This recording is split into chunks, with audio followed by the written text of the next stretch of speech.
ধ্বংস করবে। শ্রীকৃষ্ণ পঞ্চান্ন তখনকার যুদ্ধের নিয়ম ছিল যে শঙ্খ বাজানোর নিয়ম ছিল। শ্রীকৃষ্ণ পঞ্চান্ন, অর্জুন দেবদত্ত, ভীম, পণ্ডম শঙ্কর, অন্ত বিজয়, নকুল, সহদেব, সুখদেব মণিপুষ্ট সম্পন্ন করলেন। তারপরে যুদ্ধ শুরু হয়ে যাবে। সেই অবস্থায় অর্জুন বলছে, আমি একবার দেখে নিতে চাই যে কারা কারা যুদ্ধ করতে এসছে। Arjun said, "Please try my chariot between the two armies. I want to know why they are deciding to fight and why." তারা যুদ্ধ করতে এসছে। রথটা অর্ডার করছেন, ভগবানকে অর্জুন অর্ডার করছেন, রথটা থামাও, কারা কারা যুদ্ধ করতে এসে আমি আবার দেখবো। আত্মীয় কুটুম আমাদের সব যেতে লোক। তখন ভগবান বলছেন, হ্যারো হ্যারো ধনঞ্জয়, সম্মুখে তোমার অসক্ষণী সেনা সহ মহারথগণ পাণ্ডব নিধনে করেছে প্রতীক্ষা। মহারণ শুরু হতে আর নেই বিলম্ব এখন। গান্ডীব তোলায় ফাল্গুনি, প্রথম নিক্ষিপ্ত স্বরে শুরু ধর্মযুদ্ধ আজ।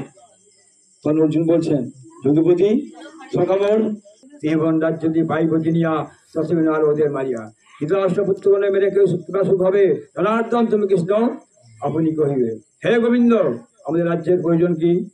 যাদের জন্য রাজ্য সুখ কামনা, পিতা পুত্র মাতুল সম্বন্ধিয়া ধন জীবন আশা প্রত্যাগ করিয়া যুদ্ধ করতে উপনীত হইয়াছেন, এই সর্বজীবতার প্রতিফল অর্জন অর্জন। আমাকে যদি পৃথিবী দান করো, আমি যুদ্ধ করবো না।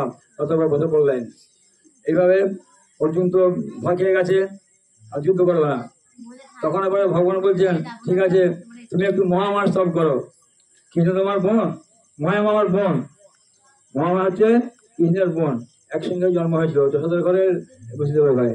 হচ্ছে মহামায়া হচ্ছে যে দুর্গা হচ্ছে যে কৃষ্ণের নিজের বোন, তো আপন বোন। হচ্ছে যে আমি অহং সর্বস্ব পাব, আমি যে সব কিছু শ্রেষ্ঠ সবাই জানে, কিন্তু আমার বোনের কাছে শুনতে চাই যে আমি শ্রেষ্ঠ কিনা। তখন অর্জুন তো বলছে, ঠিক আছে, রথ থেকে নেমে এসো, যুদ্ধ তো প্রায় আরম্ভ হয়ে গেছে, তুমি একটু মহামায়া স্তব করো, তারপর আমি দুর্যোধনকে কিছু গীতার গান শোনাবো। তখন অর্জুন নেমে এসে, হে ভগবতী মহামায়া, হে কৃষ্ণ পিঙ্গলে, তুমি ভক্তের রক্ষা করো। হে ভগবতী মহামা, জাগো মা, তুমি জাগো, জাগো দুর্গা, জাগো দশভুজা।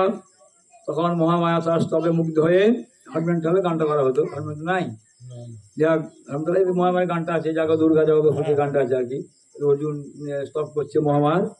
তখন অর্জুন স্তব করে মহামা মুগ্ধ হয়ে বলছে যে, অর্জুন তোমার স্তবে মুগ্ধ হয়েছি, তুমি কি প্রার্থনা করছো বলো। তখন বলছে যে, যুদ্ধতে এসছি, যুদ্ধক্ষেত্রে তো আমি জয় আশা করি। বলছে, কৃষ্ণ আমার ভাই তোমার সঙ্গে আছে, আমার দাদা ইন্দ্র তো তুলে ঝুলে যাক, এমন কেউ বীর যোদ্ধা নাই যে তোমাকে হারিয়ে দেয়, তুমি নিশ্চয় জয়ী হবে। তখন ভগবান সেখানে বলছে, এই তো আমি এই যে শুনতে চাইছিলাম, আমি যে বলবো না তো আমি বড়, আমার বোনের মুখে শুনলাম, হ্যাঁ আমি সবকে শ্রেষ্ঠ।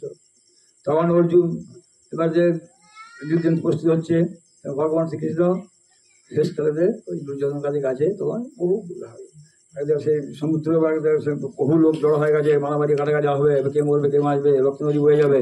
তখন ভগবান বলছে, আরেকবার দুর্যোধনকে যাই, যে দেখি দুধ হিসেবে কিছু বলি, কিন্তু গীতার জ্ঞান দিই, এখন যুদ্ধ বন্ধ করতে করবে। কারণ ওরা চেয়েছিল শুধু 5 ভাই 5খানা গ্রাম জজমান করে খাবে, তাও দেয় না, বিনা যুদ্ধে নাই রসজ্ঞ মেদিনী। আরেকবার বিশ্বরূপ দেখিয়েছিল।